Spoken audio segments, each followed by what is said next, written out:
Butun qishloq oyoqqa turdi. Har oyda 100 mingdan beri balki himmatli birodarlarimiz o'nganda ziyodasidan berib bizga ko'mak bo'lib turishdi. Yelkama-yelka biz bilan turishdi. Barcha qishloqdoshlardan himmati bo'lgan va hissasi qo'shilgan Robbim barcha qishloqdoshlarimizdan o'zi rozi bo'lsin. Shu qishlog'imizni barchalarini himmatli qilib, saxovatli qilib, qishloqparvar qilib, xayrli ishlardan chetda qolmaydigan qilib tarbiyalagan ota-onalardan ham himmat va saxovatga ega bo'lgan qishloqdoshlarimiz o'zlaridan Robbim rozi bo'lsin. Parvardigor olam, yana o'zingdan so'raymiz. Hali qishlog'imizda ancha qiladigan ishimiz bor. Mana bu tarafda Sharg'oy ko'chamiz, bu tarafda mana Hoji mahallaga ketadigan yo'limiz, bu tarafda Prezident uyog'i Nezmotirga qarab ketadigan yo'limiz, yana 3 markaziy yo'limiz bor edi.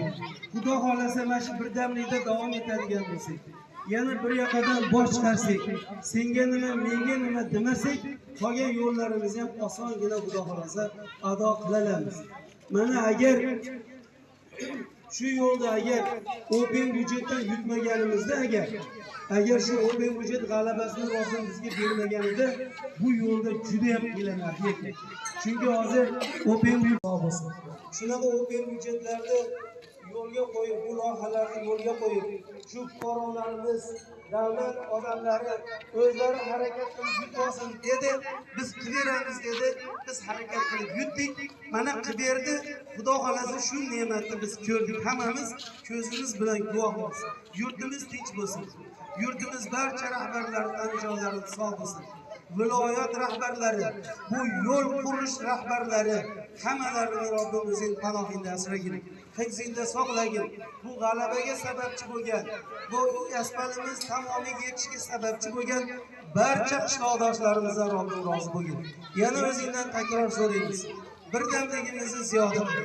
Hech oramizga kelishmovchiliklar, chiqishmovchiliklar, g'illu g'ash Allohu taolo Allohu rozi Muhammad va alihi va ashabihi ajmaîn bi rahmatika ya arhamar rohimin.